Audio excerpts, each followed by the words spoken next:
Maaantala lang po ang kaunlaran natin dito sa impeachment at malinaw din po ang sinabi naman ng Ombudsman. Napakalinaw po ng sinabi ng Ombudsman na wala silang nakikitang mali sa ginawa ng pangalawang Pangulo. Ito po ay talagang malinaw na politika. Alright, magandang araw. So isang mapagpalang hapon sa ating lahat. So ito yung Iglesia ni Cristo, yung peace rally at nakapaloob dito yung pag-protect kay VP Sara Duterte. Yun ang masabi nga din sa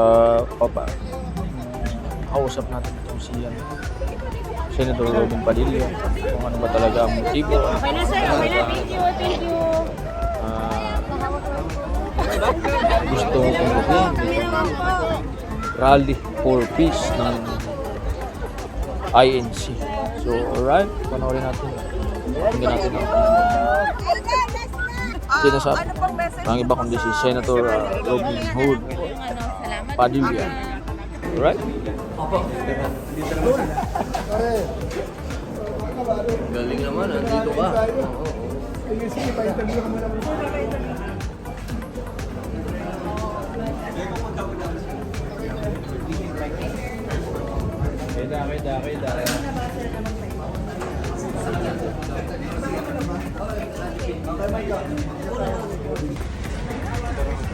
Salamat, Idol. Salamat po.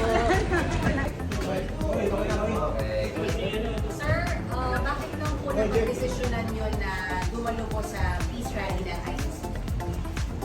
Una po, bismillah. Ito ba naman? Ako po ay number one, ako po ay empleyado ng Net25. Pangalawa, ako po ay matagal nang nakasuporta sa lahat po ng hakbangin ng INC. Kaya nga po ako nasa Net25, kasama po nila ako sa mga lingap, kasama po nila ako sa ulad. At syempre, ito pong hindi naman po kaila sa inyo na ako po ay kandidato ng INC nung nakaraang eleksyon. Kami po sa Unity, kami pong lahat ay inendorso ng INC.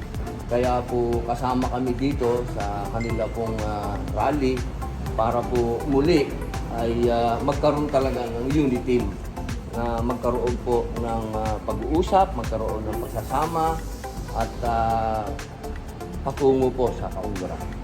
You also, it's not the time for impeachment. It's not a priority. Hindi po nagbabago ang aking suporta sa Pangulo at sa pangalawang Pangulo. Dahil bilang ako po ay unity. Opo. Hindi po ako kailanman nag-alis ng suporta sa dalawa. Dahil pinaninindigan ko po na kami po ay unity.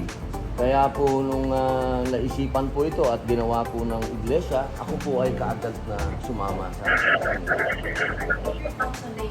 po ng sinabi ng Pangulo, hindi po ito makatutulong sa ating bayan sa ngayon. Napakaliwanag po ng sinabi niya na ito daw po ay isang bagyo lamang sa tipat. Ito po ay parang maaantala lang po ang kaunlaran natin dito sa impeachment. At malinaw din po ang sinabi naman ng Ombudsman.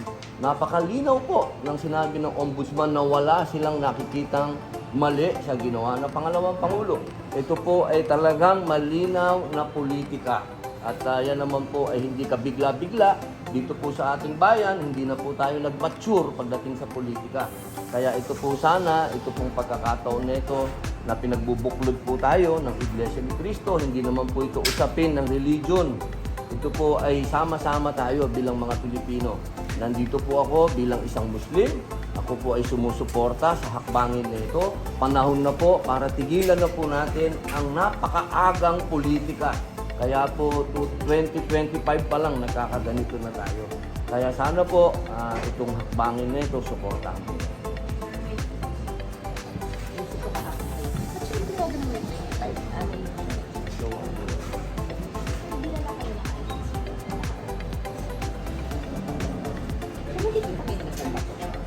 Dapat sila, alas 3 na lang sila. Hindi ko alam.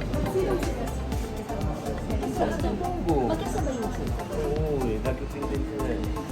Si Tolentino, naulan na. Nauna na siya. Wala na. Kanina pa ako, alas 10. Makaga niya rin. Oo, tambay-tambay, paikot-ikot, tingin-tingin. Oo, siyempre. nagparamdam. Hindi, kanina pa kami. Traffic eh. Traffic. Eh, nakiusap na sila. Kasi pag naglakad, baka alas 5 na ako. Sir, Dami tao. sir, pwede pa ba namin makuha kasi kahit yung... Pwede pa ba namin makuha lang sir? Oo, kanina. Lalabas ka ngayon, sir. With the clock. I mean, kahit kaway-kaway. Pwede lang. Po ang gagawin. Po? Ng ano po? Unity, sir. Unity? Kailangan po talaga. Panahon pa po ni Aguinaldo at ni Bonifacio, wala na po tayong unity. Siguro naman po, nakakahiya naman po siguro. Sa panahon pa natin, umabot pa to. Sana sa panahon natin, matapos na po. Alam nyo, pag walang unity, buong mundo, napakagulo na po. Napakagulo na po. Ang Amerika, nag-unite na po sila. No? Sana tayo din, mga Pilipino, mag-unite na rin tayo. Total naman, sabi nga nila, mga amboy tayo, di gumaya tayo sa kano.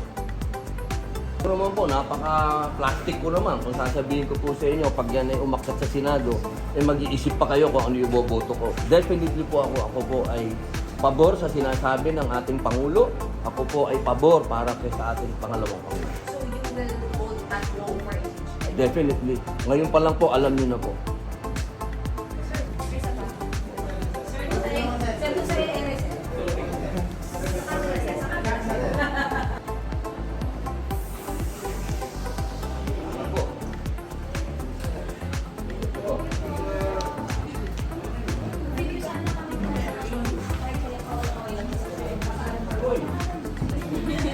Ito po ay parang maaantala lang po ang kaunlaran natin dito sa impeachment. At malinaw din po ang sinabi naman ng Ombudsman.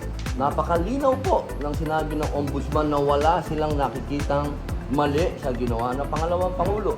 Ito po ay talagang malinaw na politika.